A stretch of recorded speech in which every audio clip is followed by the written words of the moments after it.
श्री आस्करण जी ने अपनी सेवा को सुरक्षित रखने के लिए ये नरवरगढ़ के राजा है। राजा को बहुत से कार्य होते हैं, पता नहीं किस समय कौन सी राजकीय व्यवस्था के लिए आवश्यकता पड़ जाए, तो ठाकुर सेवा में एकाग्रता की बहुत आवश्यकता होती है। मनुष्यों में श्रेष्ठ आस्करण जी ये नरवरगढ़ के राजा थे। इनके ठाकुर का नाम राधा मोहन जी था। ये प्रेम पूर्वक उनकी सेवा में कोई विघ्न न हो इसलिए 10 घड़ी तक का कठोर आदेश दे दिया था। 24 मिनट की एक घड़ी होती है, तो 10 घड़ी कितने हुए? 4 घंटे। 4 घंटे तक कोई भी अगर सूचना देने आया तो दंड प्राप्त करे, वो दंड उसको मिलेगा। 4 घंटे तक सूचना भी नहीं देनी है। जिस समय वो राधा मोहन जी की सेवा में गए तो द्वारपाल खड़े हो जाते थे, कोई भी अंदर प्रवेश नहीं करेगा। किसी भी तरह की कोई विपत्ति आ जाए, आग लग जाए, फिर भी सूचना नहीं देनी है। 4 घंटे सेवा में ये शिक्षा लेनी चाहिए। अपनी जब ठाकुर सेवा करें, हम कहते तभी करो, सब निपटा लो पहले फिर ठाकुर सेवा करो। ऐसा नहीं है कि जल्दी जल्दी तुम्हारा चित्त कहीं लगा हुआ है। अगर घर गृहस्थी में हो तो हम कई बार एकांतिक में बोल चुके हैं, पहले अपने पति पुत्र की तैयारी कर दो। उनको ऑफिस जाना है, उनको विद्यालय जाना है, सबकी तैयारी कर दो, जय जयकार करके उनको पवाओ। फिर इसके बाद अपने ठाकुर को स्नान कराओ, ठाकुर को भोग लगाओ, निश्चिंत हो करके। चित्त वृत्ति बार बार दौड़ रही है, ठीक बात नहीं। अगर हमें कभी कोई और कार्य हुआ तो हम पहले वो कार्य करते थे, फिर राधा वल्लभ जी के दर्शन जाते थे, क्योंकि हम राधा वल्लभ जी के दर्शन में खड़े वही चिंतन करेंगे, वो उनके पास जाना है तो पहले उनके पास हुआ है, फिर अगर कोई कार्य है तो हम वो निपटा के तब जाएंगे। ऐसी सेवा में अन्य कोई वार्ता नहीं, अन्य कोई चिंतन नहीं, अन्य कोई हमारी क्रिया नहीं, केवल सेवा में तत्पर। इसलिए उन्होंने कठोर नियम लगा रखा था, 4 घंटे तक कोई सूचना भी नहीं देगा।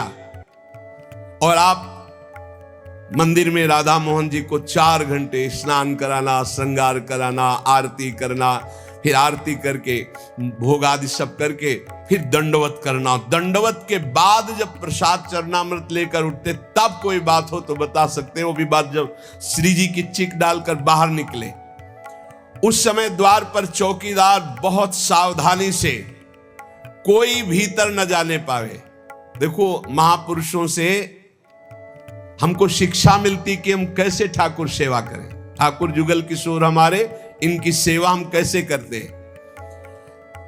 आप 4 घंटे एकाग्रचित होकर केवल सेवा में ही डूबे, बड़ा सुख मिलता है।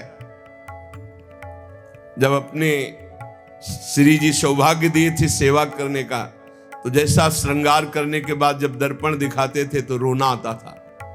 अपने प्रभु को श्रृंगारित देखकर जो हृदय में सुख मिलता है, रोम रोम आनंदित हो जाते थे। कभी कभी 2-2 बजे दोपहर तक बैठे फिर भिक्षा मांगने जाते थे। श्रृंगार करने के बाद पथ सुनाओ उनको, फिर उनकी रूप माधुरी देखो।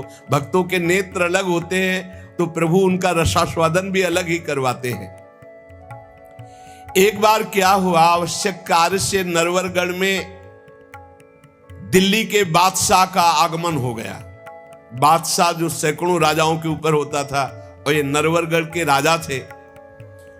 उसने आज्ञा करी, जाओ आस्करण जी को हमारे सामने जल्दी लिवा करके लाओ। और आस्करण जी का नियम था, राधा मोहन जी के मंदिर में गए तो सख्त आदेश, कोई सूचना नहीं पहुंचाएगा। सब आस्करण जी के जो रक्षक थे उन्होंने मना कर दिया, नहीं महाराज, ये आपकी सूचना भी नहीं पहुंच सकती, 4 घंटे आ ही नहीं सकते आस्करण जी। उसको बहुत क्रोध आया, बादशाह है वो, मैं आदेश कर रहा हूं, एक छोटे राजा के सेवक हमें जवाब दे रहे। बादशाह ने आज्ञा का उल्लंघन, इससे बड़ा क्रोध हुआ और उसने बड़ी सेना बुलवा ली और सेनापति को आदेश किया कि जाओ बोल दो, नगर का नाश करवाना चाहते हो या हमारी आज्ञा का पालन करना चाहते हो?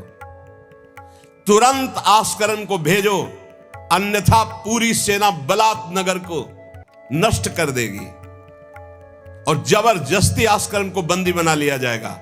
बादशाह का आदेश। देखो, परीक्षा होती।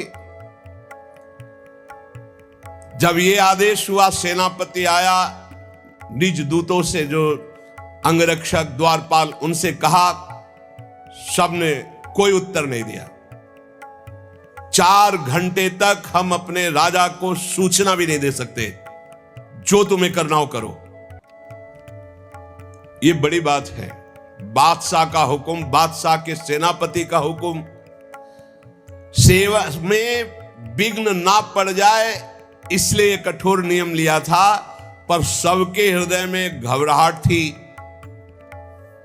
कि अब क्या होगा जब बादशाह नाराज हो गया, सेना आ गई, सेनापति आ गए, अब क्या होगा? सेनापति ने बादशाह से कहा कि अब क्या हुक्म है? वहां से मना हो गया है। आपकी आज्ञा का उल्लंघन, हमारी आज्ञा का उल्लंघन, हमारा भय दिखाना सब व्यर्थ चला गया। बादशाह, ये बड़ा आश्चर्य हुआ कि ये आस्करन जी के पास सूचना ही नहीं पहुंचाई जा रही और हमारे भय का इसके ऊपर कोई असर नहीं। पर आस्करन जी बहुत साधु प्रकृति के हैं, बड़े प्रियजन हैं, आक्रमण करना तो उचित नहीं, मैं स्वयं जाकर के देखूं क्या बात है। राजा थोड़ा भाव से युक्त हुआ, नहीं तो रजोगुण में फिर ऐसा भाव कहां होता है। पर आस्करन जी की भक्ति का प्रभाव कि उसके ये देखूं चल के आखिरकार है क्या। बादशाह स्वयं आया। राज कर्मचारी अब विचार में पड़ गए कि बादशाह को कैसे रोका जा सकता है। सब जितने उनके अंगरक्षक सबको रोक दिया। ये बड़ी बात है। यह है भगवान की आराधना का बल। नहीं, बादशाह को कौन रोक सकता है? एक छोटे राजा ये हैं, उनके सैनिकों ने, द्वारपालों ने रोक दिया और बादशाह से कहा, राज आज्ञा का उल्लंघन हम नहीं कर सकते, ना हम सूचना दे सकते हैं और ना किसी और को अंदर जाने दे सकते हैं। किसी और को अंदर नहीं जाने दे तो हम जा सकते हैं? बोले हां, आप बादशाह हैं, आप जा सकते हैं, लेकिन आपके साथ कोई नहीं। बादशाह राजी हो गया। देखे आखिरकार अंदर क्या है। वहां जाके देखा तो आस्करन जी की सेवा हो चुकी थी संपूर्ण। अब वो दंडवत कर रहे थे। कई बार हमने प्रार्थना की है उपासकों से कि 11 दंडवत, 21 दंडवत, 51 दंडवत, 108 दंडवत, जितनी सामर्थ्य हो नियम ले लो, रोज करो। 4 परिक्रमा करो श्री जी की और 11, 21, 51, 108 दंडवत करो। जो स्त्री शरीर के साधक हैं वो पंचांग दंडवत करें। पंचांग किया, खड़े हो गए, हाथ जोड़ा, मंत्र जपा, फिर पंचांग किया, फिर खड़े हो गए। ऐसे ही जो पुरुष शरीर साधक है वो साष्टांग करें। साष्टांग किया मंत्र जपते हुए, फिर खड़े हो गए, हाथ जोड़ा, फिर मंत्र जप कर प्रणाम किया, फिर साष्टांग, फिर ऐसे। हमें लगता है होती होगी दंडवत, करते होंगे, क्योंकि ये नियम तो बहुत पहले से दिया और ये करना ही चाहिए। सच्ची कहते हैं, बड़ा सुख मिलता है जब अपने इष्ट के चरणों में साष्टांग लौट कर और उनकी तरफ देखते हुए। बहुत कृपा होती, बहुत कृपा होती।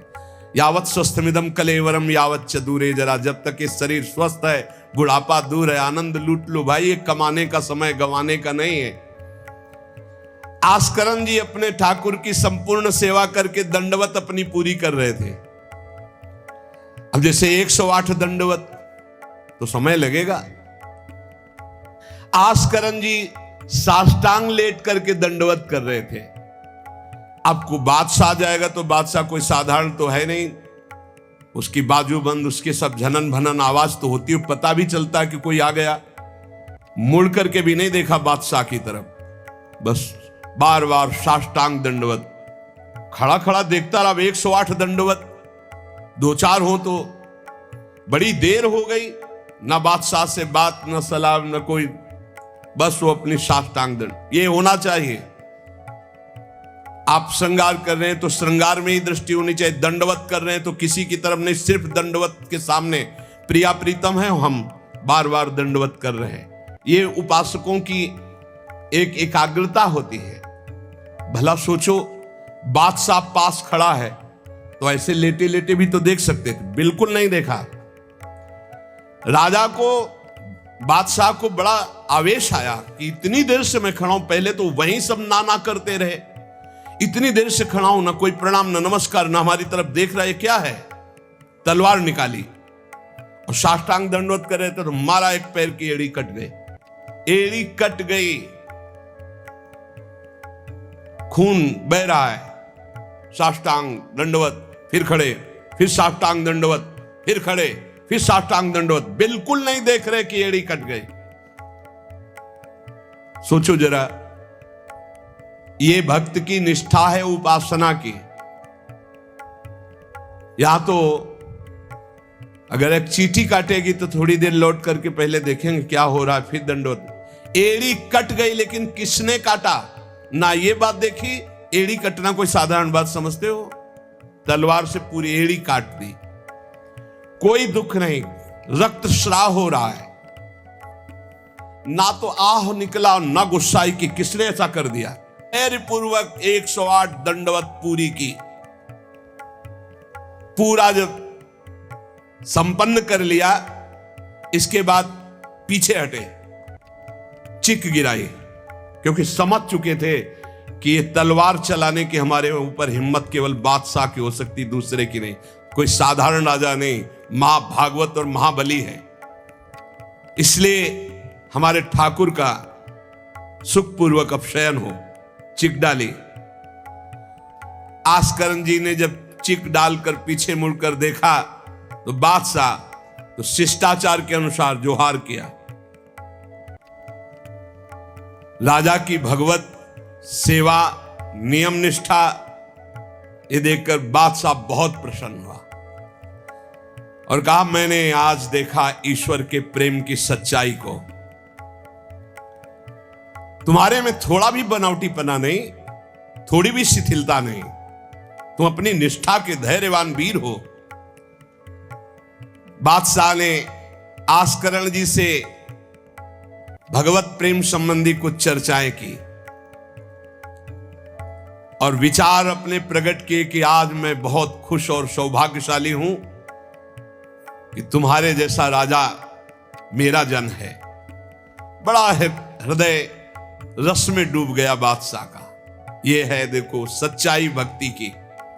नहीं, बादशाह के हुक्म को टाल देना, सेनापति की आज्ञा का उल्लंघन कर देना, बादशाह आया है साष्टांग दंडवत, कोई उसका आदर ना करना, ये सब भारी अपराधों में आता है। नहीं, बादशाह आया और फिर दंडवत हो सके, नहीं, पहले उससे बातचीत होगी, बाद में दंडवत होगी। नहीं, अपनी निष्ठा के आगे नहीं। एड़ी काट दी गई, फिर भी नहीं रुके। अब आस्करण जी सदैव अपने भगवत निष्ठा, भगवत सेवा में मगन रहते। राजा बहुत प्रसन्न होकर के कहा कि अब जिस कार्य के लिए हम आए थे, अब उस कार्य की जरूरत नहीं है। और अपनी जेब से अपनी रुमाल निकाल कर अपने हाथों से उनके चरणों की एड़ी में बांधा और कहा, तुरंत चलिए राजवैद्य के द्वारा इसे, और आज से हमारी तरफ से आपके ठाकुर की सेवा सुख संविधान चलेंगे। हम विशेष विशेष प्रकार के आपकी ठाकुर सेवा में सहयोग के। आस्करण जी ने कहा, भगवत कृपा है, सब भगवत कृपा है, सेवा यथार्थ रूप से चल रही है। नियम की सच्चाई और हृदय में कोई छल कपट नहीं, रोष नहीं, ये भगवान के भक्त में विशेष लक्षण होते हैं। भगवान के भक्त में छल कपट नहीं और अपराध करने वाले पर भी रोष नहीं। उमा संत कई यही बड़ाई, मंद करत जो करे भलाई। अगर सच्ची आराधना, सच्चा प्रेम, तो सबको बदलना पड़ेगा। बादशाह का भाव बदल गया, जो आवेश में था, क्रोध में था। सच्चाई से अगर थोड़ी भी ठाकुर सेवा की जाए तो माया पर विजय प्राप्त की जा सकती है। साधो भाई भजन किया सोई जीता, जो सच्चाई से भजन किया, सच्चाई से सेवा की, वही इस माया पर विजय प्राप्त किया। एक बार राजा आस्करन जी के शरीर में बहुत जोर का बुखार आ गया। ऐसा बुखार कि न उठने की हिम्मत, न शरीर की सुध, और नियम की निष्ठा थी ही। अब भारी कष्ट, एक तो शरीर उठने लायक नहीं, भारी बुखार, और दूसरा सेवा। अब वो इस बात के चिंतित थे कि सेवा कैसे होगी। तो ठाकुर जी ने स्वप्न में अपने किसी निजजन पंडा से कहा, इनको किसी औषधि की जरूरत नहीं, मेरा चरणामृत पिला दो, स्वस्थ हो जाएंगे, सेवा में आ जाएंगे। वो गए और उनका ठाकुर जी ने स्वप्न में आकर के कहा है कि आप ठाकुर जी का चरणामृत पी लीजिए, आप स्वस्थ हो जाएंगे। वैसे तो चरणामृत रोज ही लेते थे, सेवा में जाने के पहले ठाकुर जी का चरणामृत जो पूर्व का था पिया, तत्काल सब खत्म हो। सेवा में बहुत बड़ी सामर्थ्य है, निष्ठा में बहुत बड़ी सामर्थ्य है ठाकुर जी के चरणामृत में। विश्वास करो, जो रोज चरणामृत पीता है अकाल मृत्यु नहीं हो सकती। अकाल मृत्यु हरणम सर्वव्याधि विनाशनम, कोई भी रोग परास्त नहीं कर सकता। आप रोज चरणामृत पिए। अरे भाई, आप अगर राधा नाम विराजमान किए स्नान कराते तो रोज श्री लाडली लाल का चरणामृत है। रामे लाडली जो धामे लाल जो विराजमान है, प्रिया प्रीतम राधा नाम में विराजमान है। आप अगर सेवा नहीं विराजमान किए हुए हो तो विराजमान कर लो, जीवन काहे व्यर्थ करोगे। लेकिन जब तक सेवा ना विराजमान करो तो चले जाओ बिहारी जो, राधा वल्लभ जो, राधा रमन जो, राधा दो, कहीं भी मांगो चरणामृत मिल जाएगा। और रोज उसी में जल मिला करके रोज एक ढक्कन रोज चरणामृत, अकाल मृत्यु हरणम सर्वव्याधि विनाशनम श्री कृष्ण पादोदकम पीत्वा पुनर्जन्म न विद्यते। जो रोज चरणामृत पीता है उसका पुनर्जन्म नहीं होगा। बड़ा से बड़ा रोग आएगा लेकिन उसको पीड़ा नहीं पहुंचा पाएगा, अकाल मृत्यु नहीं होगी। तो स्वप्न में ठाकुर जी ने कहा चरणामृत दे दो, सब सामर्थ्य आ जाएगी। एक बार राजा ने द्वेषवश सेना लेकर, किसी दूसरे राजा ने आपके ऊपर चढ़ाई कर दी, तो आपने व्यर्थ की खून खराबी ना हो, ललकार सुनकर भी आप सेना सहित संग्राम भूमि में ये विचार किया कि युद्ध करने से बहुत लोगों का नाश होता है। इसलिए अपने सब महारथियों को बुलाया और कहा नाम कीर्तन करो। जहां युद्ध के लिए ललकार हो रही वहां नाम कीर्तन शुरू कर दिया। नाम कीर्तन इतनी जोर का कि आनंद में सब झूम रहे। और उधर एक बादल की ऐसी टुकड़ी आई कि इतने ओले बरसे कि जो विपक्षी सेना थी, मैं राजा और विपक्षी सेना सब भाग गए और ये अपनी तरफ कीर्तन ही करते रहे, लड़ना ही नहीं पड़ा। भाव ये है कि जो भगवान में चित्त जोड़ता है, भगवान नाम कीर्तन करता है, भगवत सेवा परायण रहता है, सारे विघ्नों का निवारण स्वयं भगवान करते हैं।